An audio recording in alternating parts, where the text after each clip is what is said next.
Hi, this is G-Man Life, and you're watching 5 simple tricks I use to get a 4.0 GPA in high school.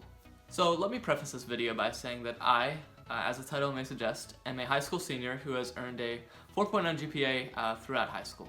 Now, I'm not saying this to brag or to show how smart I am. Actually, I'm doing the opposite. I don't really think that I'm personally that inherently smart, but I implemented these 5 tips and also worked really hard throughout high school to earn all A's in honors classes since freshman year. Honestly, I'm pretty sure that almost everyone can do it too. So without further ado, let's get into tip number 1.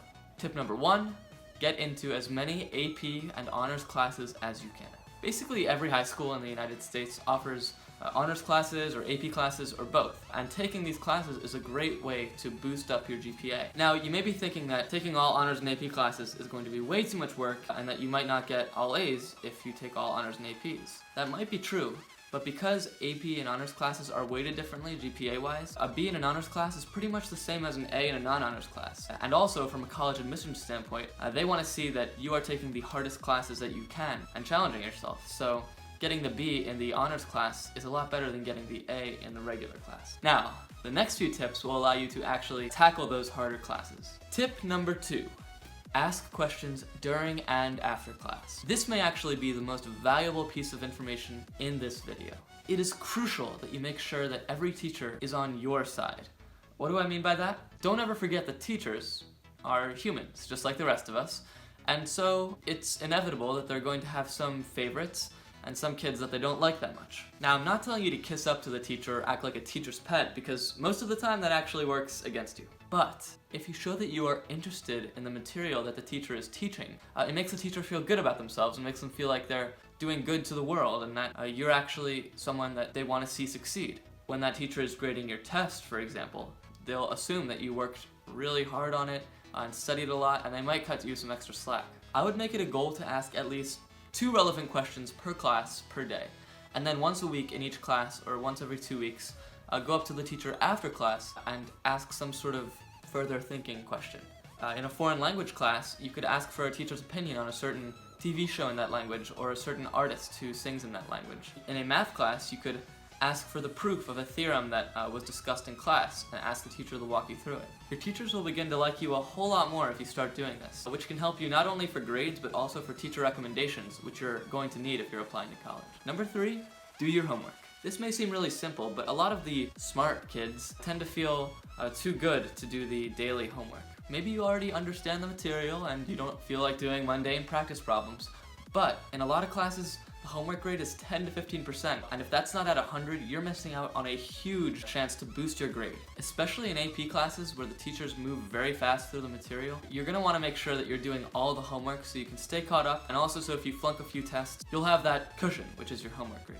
Number 4, concepts first, details later. This tip is primarily for when you're studying for a test. When you're studying for a physics test, say, don't just look at the formula sheet and try to memorize every single formula. First, you have to understand why each formula exists, what the different elements of each formula are, and what it can help you solve in real-life problems. In AP Euro, for example, before memorizing the list of crops that was brought from the Americas to Europe during the Columbian Exchange, understand why Europeans funded mass exploration during that time and why they ended up dominating the Native Americans. Khan Academy, Lit Charts, and Crash Course are all great free online resources that really help you to grasp the concepts of something. And once you've studied those, you can go into your notes and learn the little details of each lesson. You'll probably find that it's actually much easier to memorize the details once you understand the big picture. Tip number 5. Never give up. I'm a total believer in the notion that succeeding in high school is about 90% hard work and just 10% talent, intelligence, whatever you want to call it.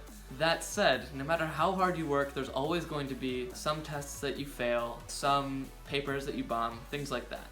You might feel like switching out of a class, especially if it's the first test and you've already done poorly on it, but if you think about it, one test in the grand scheme of things does not have a huge effect on your grade, especially if you can get on the teacher's good side later and work to ameliorate that mistake.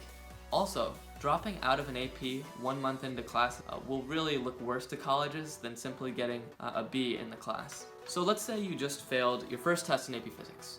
Now, assuming you followed trick number 2, you're already asking questions to your teacher. Your teacher already knows that you're there to learn and you are interested in physics. Now, because you've built up the image in your teacher's mind that you are someone that wants to succeed, they will be more than happy to go over the test answers with you and possibly even give you some points back. Also, after you've met with the teacher, you could always ask if there are any extra credit opportunities that you could pursue to make up for some of the lost points on the test. If you're a good-natured kid and your teacher sees that you're really trying to succeed in the class, they might actually take you up on it.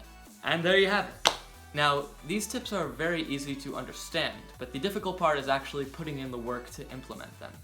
There are going to be days where you feel just too tired or too bored or too distracted to ask relevant questions during class. But it's the small things that add up and end up making a big difference. I will be posting a new video every Monday, so if you found this helpful, please hit that subscribe button so you don't miss next Monday's video. I'll be posting mainly about college admissions, education, high school, things like that. This is G-Man Life, and I will see you next week.